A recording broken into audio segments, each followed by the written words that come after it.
शाम का वक्त था। सूरज ढल रहा था। गांव रामपुर के बाहरी छोर पर एक बहुत पुराना बरगद का पेड़ खड़ा था।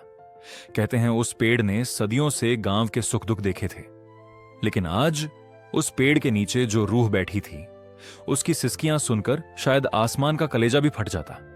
उस बूढ़ी औरत का नाम सावित्री था। सावित्री के चेहरे पर झुर्रियों का जाल बिछा था, जो उसकी उम्र से कहीं ज्यादा उसकी तकलीफों की गवाही दे रहा था। उसकी एक आंख पत्थर जैसी बेजान हो चुकी थी और दूसरी आंख से धुंधला दिखाई देता था। उसके बदन पर जो साड़ी थी, उसमें इतने पैबंद लगे थे कि गिनना मुश्किल था। फटे हुए आंचल को समेटे धूल से सने नंगे पैरों के साथ वो वहां बैठी अपनी किस्मत को कोस रही थी। उसके हाथ में एक पुरानी लकड़ी की लाठी थी, जिसे वो कसकर पकड़े हुए थी, जैसे वो लाठी ही उसका आखिरी सहारा हो। सावित्री के पास दूध की एक छोटी सी बोतल थी। ये दूध उसे रास्ते में एक दयालु मुसाफिर ने दिया था। वो मुसाफिर शायद शहर से आया था। उसने सावित्री की हालत देखकर कहा था, मां, इसे पी लो, तुम्हारे अंदर जान आएगी। सावित्री ने उस अजनबी को ढेरों दुआएं दी, पर वो दूध उसने खुद नहीं पिया। मां का दिल था ना, हमेशा किसी और के लिए धड़कने की आदत जो थी, वो दूध पीने ही वाली थी कि अचानक उसे झाड़ियों में कुछ हलचल सुनाई दी। सो सो की डरावनी आवाजें आने लगी। सावित्री का दिल जोर से धड़कने लगा। उसने देखा कि एक शिकारी सपेरा, जिसकी आंखें लाल थीं और दाढ़ी बिखरी हुई थी, एक बहुत बड़े और जख्मी सांप का पीछा कर रहा था। वो सपेरा अपनी बांसुरी बजाते हुए उस सांप को बस में करने की कोशिश कर रहा था, लेकिन वो सांप मामूली नहीं था। उसके शरीर पर काली और भूरी धारियां थीं और उसके सिर से खून बह रहा था। सांप अपनी जान बचाने के लिए भाग रहा था, पर उसकी ताकत जवाब दे रही थी। तभी एक चमत्कार हुआ। वो सांप रेंगता हुआ सावित्री की फटी हुई साड़ी के पल्लू के नीचे छिप गया। सावित्री डर के मारे थर थर कांपने लगी। उसे लगा अब उसकी मौत पक्की है। लेकिन तभी उस सांप ने इंसानी आवाज में बात की, मां, डरो मत, मैं तुम्हारा दुश्मन नहीं हूं, मेरी मदद करो, वो जालिम सपेरा मुझे मार डालेगा, मुझे अपने आंचल में छुपा लो मां। सावित्री हैरान रह गई। एक जानवर की आवाज में इतनी तड़प। उसने बिना सोचे समझे उस जख्मी सांप को अपनी साड़ी के नीचे पूरी तरह ढक लिया। सपेरा वहां आया। उसने इधर उधर देखा और सावित्री से कर्कश आवाज में पूछा, ए बुढ़िया, यहां कोई सांप आया क्या? सावित्री ने अपनी डगमगाती आवाज को संभाला और कहा, नहीं बेटा, मैं तो यहां सुबह से लकड़ियां बीन रही हूं, मुझे कुछ नहीं दिखा, मेरी तो आंखें भी कमजोर हैं। सपेरा बुदबुदाता हुआ आगे निकल गया। जब खतरा टल गया तो सांप बाहर निकला। उसकी आंखों में आंसू थे। उसने कहा, मां, आज तुमने मेरी जान बचाई है। आज से मैं तुम्हारा बेटा हूं। इस दुनिया में मां के दूध का कर्ज सबसे बड़ा होता है और तुमने मुझे ममता की छांव दी है। लेकिन मां, तुम यहां इस हाल में क्यों हो? तुम्हारी आंखों में इतना दर्द क्यों है? सावित्री की आंखों से आंसुओं का सैलाब बह निकला। उसने एक गहरी सांस ली और अपनी वो कहानी सुनानी शुरू की जिसे सुनकर पत्थर भी रो दे। सावित्री ने सांप से कहा, बेटा, मेरी कहानी में सिर्फ अंधेरा है। जब मेरा बेटा आर्यन मेरी कोख में था, तभी एक सांप के काटने से मेरे पति की मौत हो गई थी। ससुराल वालों ने मुझे कुलक्षणी कहकर घर से बाहर निकाल दिया। वो कहते थे कि मेरे कदम पड़ते ही उनका बेटा मर गया। उस वक्त गांव के एक भले आदमी ने सावित्री को गांव के बाहर एक कच्ची झोपड़ी बना दी थी। सावित्री ने उसी झोपड़ी में भूख और गरीबी से लड़ते हुए आर्यन को जन्म दिया। वो बच्चा चांद जैसा सुंदर था। सावित्री उसे देखकर अपने सारे दुख भूल जाती थी। उसे पालने के लिए सावित्री ने लोगों के घरों में बर्तन मांजे, कपड़े धोए। वो अपने नन्हे आर्यन को अपनी पीठ पर साड़ी से बांधकर काम करती थी। फर्श पहुंचते वक्त जब उसका बच्चा रोता तो वो उसे चुप कराती और फिर काम में लग जाती। उसका बस एक ही सपना था, आर्यन को बड़ा अफसर बनाना। लेकिन जब आर्यन 5 साल का हुआ तो एक हादसा हो गया। सावित्री उसका हाथ पकड़कर सड़क पार कर रही थी कि अचानक एक बैलगाड़ी तेज रफ्तार से आई। सावित्री का हाथ फिसला और आर्यन सीधे बैलगाड़ी के नीचे जा गिरा। डॉक्टरों ने कहा कि आर्यन की एक आंख की रोशनी हमेशा के लिए चली गई है। सावित्री का कलेजा फट गया। वो चीख चीख कर रोने लगी, हे भगवान, मेरा बेटा काना बनकर जिएगा, लोग उसे चिढ़ाएंगे, मैं ये नहीं देख सकती। सावित्री ने डॉक्टर के पैर पकड़ लिए और कहा, डॉक्टर साहब, मेरी दोनों आंखें ठीक हैं, आप मेरी एक आंख निकाल लीजिए और मेरे बेटे को लगा दीजिए। मैं एक आंख से देख लूंगी, पर मेरा बेटा दुनिया को पूरी तरह देखना चाहिए। डॉक्टर ने बहुत समझाया कि यह खतरनाक है, बुढ़ापे में तुम्हें बहुत दिक्कत होगी, पर मां कहां मानने वाली थी। ऑपरेशन हुआ। सावित्री ने अपनी एक आंख अपने बेटे को दे दी। जब आर्यन ठीक हुआ और उसने अपनी दो आंखों से दुनिया देखी तो सावित्री को लगा उसे जन्नत मिल गई। उसे क्या पता था कि जिस आंख से वो दुनिया देख रहा है, एक दिन उसी आंख से वो अपनी मां को हिकारत से देखेगा। सावित्री ने ठंडी आह भरते हुए कहा, बेटा, जैसे जैसे आर्यन बड़ा हुआ, मेरी ममता उसके लिए बोझ बनने लगी। जिस आंख को मैंने उसे दान दिया था, उसी आंख से वह मुझे नफरत से देखता था। जब वह स्कूल जाने लगा तो उसे शर्म आने लगी कि उसकी मां कानी है। वह अपने दोस्तों से कहता कि मैं उसके घर की नौकरानी हूं। सावित्री उसी स्कूल में झाड़ू लगाने और खाना बनाने का काम करने लगी जहां आर्यन पढ़ता था, ताकि वह अपने बेटे के पास रह सके। लेकिन आर्यन ने उसे सख्त हिदायत दी थी, अगर तुमने किसी को बताया कि तुम मेरी मां हो तो मैं अपनी जान दे दूंगा या घर छोड़कर। बेचारी मां ने अपने ही बेटे के लिए अपनी पहचान मिटा दी। वक्त बीतता गया। आर्यन अब जवान हो गया था, लेकिन उसकी आदतें बिगड़ चुकी थीं। वह जुआ खेलने और गलत सोहबत में पड़ गया था। एक बार सावित्री को बहुत तेज बुखार था। उसका शरीर तप रहा था। वह 2 दिनों तक घर में भूखी प्यासी पड़ी रही, पर आर्यन घर नहीं आया।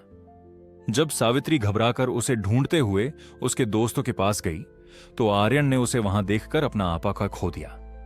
उस रात आर्यन ने घर आकर अपनी बूढ़ी मां को लाठी से इतना पीटा कि उसका पूरा शरीर लहूलुहान हो गया। उसने चीखते हुए कहा, तू मर क्यों नहीं जाती? तू मेरे लिए एक बदनुमा दाग है। सावित्री उसके पैरों में गिरकर गिड़गिड़ाती रही, बेटा, मैं अब कभी तेरे सामने नहीं आऊंगी, बस मुझे घर के एक कोने में पड़ी रहने दे। सावित्री को लगा कि शायद आर्यन की शादी हो जाएगी तो घर में खुशहाली आएगी। लेकिन आर्यन एक दिन बिना बताए एक लड़की पायल से शादी करके घर ले आया। पायल तो आर्यन से भी 2 कदम आगे निकली। उसने सावित्री को देखते ही मुंह बना लिया और उसे घर की दासी बना दिया। बूढ़ी सावित्री अपनी कांपती हड्डियों और कमजोर आंखों के बावजूद दिन भर बहू के पैर दबाती, उसके कपड़े धोती और रसोई में काम करती। आर्यन और पायल अक्सर बाहर होटलों में खाना खाते और घर आकर सो जाते, जबकि सावित्री कई रातें भूखे पेट गुजारती। फिर पायल गर्भवती हुई। आर्यन ने सावित्री से कहा, अब इसका ख्याल रखना तेरी जिम्मेदारी है।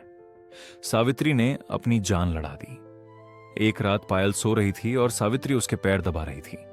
थकान और बुढ़ापे की वजह से सावित्री की आंख लग गई और उसका सिर अनजाने में पायल के पेट से टकरा गया।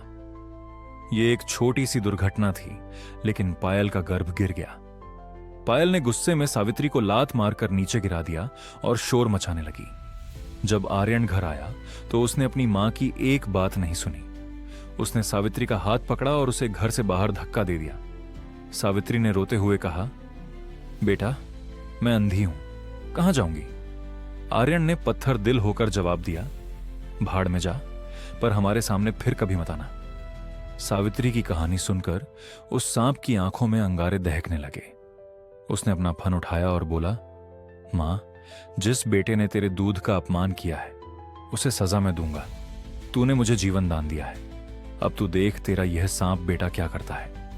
सांप ने सावित्री से कहा कि वह उसे उसी घर के पास ले चले।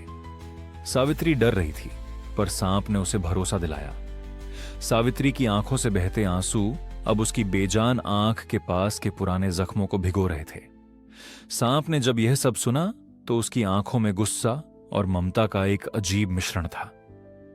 उसने अपना फन फैलाया और इंसानी आवाज में बोला, मां, तूने मुझे अपनी साड़ी के पल्लू में छुपाकर सपेरे से मेरी जान बचाई। अब यह बेटा तेरा कर्ज उतारेगा। तू बस मुझे अपने उसी घर तक ले चल जहां उस पत्थर दिल इंसान ने तुझे धक्का दिया है। सावित्री अपनी लाठी टेकती हुई कांपते कदमों से गांव की ओर ढलने लगी। सांप उसके पीछे पीछे झाड़ियों में छिपकर चल रहा था। जब वे उस झोपड़ी के पास पहुंचे, जो अब ईंटों का मकान बन चुकी थी, तो सावित्री की रूह कांप गई। अंदर से आर्यन और पायल के हंसने की आवाजें आ रही थीं। वे अपनी मां को घर से निकालकर चैन की नींद सोने की तैयारी कर रहे थे। सांप खामोशी से घर की चौखट के अंदर दाखिल हो गया। आर्यन अपने बिस्तर पर लेटा हुआ था। जैसे ही सांप उसके पास पहुंचा, आर्यन की नजर उस पर पड़ी। काला भूरा लंबा सांप देखकर आर्यन की घिघी बंध गई। वह चिल्लाने ही वाला था कि सांप ने अपना फन उसके चेहरे के सामने तान दिया।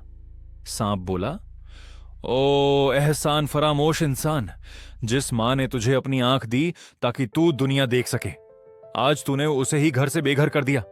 जिस दूध का कर्ज दुनिया में सबसे बड़ा होता है, तूने उसे लात मार दी। आर्यन थर थर कांपने लगा। उसे अपनी आंखों पर यकीन नहीं हो रहा था कि एक सांप उससे बात कर रहा है। वह हाथ जोड़कर गिड़गिड़ाने लगा, मुझे माफ कर दो, मुझे मत मारो। तभी पायल भी वहां आ गई। सांप ने दोनों को एक कोने में दुबक कर बैठने पर मजबूर कर दिया। सांप ने जोर से फुंकार मारी और कहा, तुझे अपनी जवानी और दौलत पर बहुत घमंड है ना? तूने अपनी मां को कानी और काली नौकरानी कहकर अपमानित किया। अब देख कुदरत कैसे हिसाब चुकता करती है। बाहर खड़ी सावित्री को जब अपने बेटे के रोने की आवाज आई, तो उसका ममता भरा दिल फिर से पिघल गया। वह भागती हुई अंदर आई और सांप के सामने हाथ जोड़ दिए। नहीं बेटा, इसे मत मारना। यह जैसा भी है मेरा खून है। अगर तू इसे मार डालेगा तो मेरी बरसों की तपस्या मिट्टी में मिल जाएगी।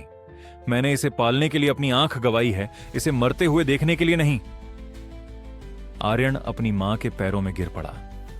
उसे अपनी गलती का एहसास हो चुका था। वह फफक फफक कर रोने लगा। मां, मुझे माफ कर दे। मैं सच में अंधा था। मेरी दूसरी आंख भी बेकार थी क्योंकि मैं तेरा प्यार नहीं देख सका। मुझे पुलिस के हवाले कर दे, मुझे मार डाल, पर मुझे मां कह लेने दे।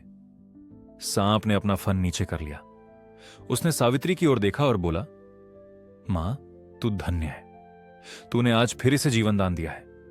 लेकिन याद रखना आर्यन, अगर आइंदा तेरी मां की आंख से एक भी आंसू निकला तो यमराज से पहले मैं तेरे पास पहुंचूंगा। सांप धीरे से रेंगता हुआ बाहर निकल गया और घने जंगलों में ओझल हो गया। घर के अंदर अब सन्नाटा था, लेकिन यह सन्नाटा नफरत का नहीं बल्कि पछतावे का था। आर्यन और पायल ने सावित्री को सबसे ऊंचे बिस्तर पर बिठाया। आर्यन ने अपनी मां के पैरों की धूल माथे पर लगाई और कसम खाई कि वह अपनी आखिरी सांस तक उसकी सेवा करेगा। सावित्री की वो धुंधली आंख आज खुशी के आंसुओं से चमक। उसे उसका बेटा मिल गया था और उस सांप ने दूध का कर्ज वाकई एक अनोखे तरीके से चुका दिया था। उस रात जब सांप चला गया और आर्यन माफी मांग रहा था, तभी घर के बाहर एक भारी पदचाप सुनाई दी। यह वही सपेरा था जो उस सांप का पीछा कर रहा था। सपेरे के हाथ में एक अजीब सी मशाल थी जिसकी रोशनी नीली थी और उसके चेहरे पर एक शैतानी मुस्कान थी। सपेरा घर के अंदर दाखिल हुआ और उसने अपनी भारी आवाज में कहा, अरे ओ घर के मालिक, इस बुढ़िया के आंचल में जो सांप छिपा था वो कोई मामूली सांप नहीं है। वो नागमणि का रक्षक है। उसे मुझे सौंप दो, वरना मैं इस पूरे घर को भस्म कर दूंगा। आर्यन, जो अभी अभी सुधरा था, डर के मारे कांपने लगा। लेकिन सावित्री, जिसकी ममता को उस सांप ने बेटा कहकर सम्मान दिया था, अपनी लाठी लेकर खड़ी हो गई। खबरदार, जो मेरे उस बेटे का नाम भी लिया, उसने आज मेरे घर का अंधियारा दूर किया है। सपेरे ने गुस्से में अपनी बीन बजाई। बीन की आवाज इतनी भयानक थी कि आर्यन और पायल के कानों से खून निकलने लगा। सपेरे ने चिल्लाकर कहा, वो सांप तुझे मां कहता है ना, तो देख अब वो अपनी मां को बचाने कैसे आता है। सपेरे ने अपनी झोली से कुछ जहरीले बिच्छू निकाले और फर्श पर छोड़ दिए। बिच्छू सावित्री की ओर बढ़ने लगे। सावित्री डरी नहीं, उसने बस अपने मन में उस सांप को याद किया। तभी मकान की छत फाड़कर वहीं विशाल सांप नीचे उतरा। सांप का रूप अब पहले से कहीं ज्यादा दिव्य और डरावना था। सांप ने सपेरे की ओर एक तेज फुंकार मारी, जिससे सपेरे की मशाल बुझ गई। सांप ने कहा, तूने एक मां की ममता को चुनौती दी है। जिस सपेरे के मन में लालच हो, उसे प्रकृति कभी माफ नहीं करती। सांप ने सपेरे को अपनी पूंछ से लपेटकर घर से बाहर फेंक दिया। सपेरा भागते हुए बोला, मैं फिर आऊंगा, लेकिन सांप ने उसका पीछा किया और उसे गांव की सरहद से बाहर खदेड़ दिया। अगले दिन जब सूरज की पहली किरण रामपुर गांव में पड़ी तो नजारा बदला हुआ था। आर्यन ने अपनी मां के पैरों को दूध से धोया। उसने गांव के बीचों बीच खड़े होकर अपनी गलती मानी। पायल ने सावित्री के फटे हुए कपड़े फेंककर उसे एक रेशमी ढानी साड़ी पहनाई। सावित्री की वो एक आंख जिसे उसने आर्यन को दान दी थी अब पहले जैसी रोशनी तो नहीं पा सकी, लेकिन उस पर लगा जख्म का निशान जैसे गायब हो गया था। सांप फिर से उसी पुराने बरगद के पेड़ के पास सावित्री से मिलने आया। सावित्री ने उस दिन उसे वही दूध पिलाया जो मुसाफिर ने उसे दिया था। सांप ने दूध पिया और अपना फन झुकाकर सावित्री को प्रणाम किया। सांप ने कहा, मां, आज मेरा दूध का कर्ज पूरा हुआ। तूने मुझे ममता दी और मैंने तुझे तेरा बेटा वापस दिया। अब तू सुख से रह। सावित्री ने सांप के माथे पर तिलक लगाया। उस दिन के बाद से रामपुर गांव में कभी किसी सांप ने किसी को नहीं काटा और आर्यन ने अपनी मां को रानी की तरह रखा। सावित्री अब गांव के बच्चों को बरगद के पेड़ के नीचे बैठकर ममता और बलिदान की यही कहानी सुनाती है।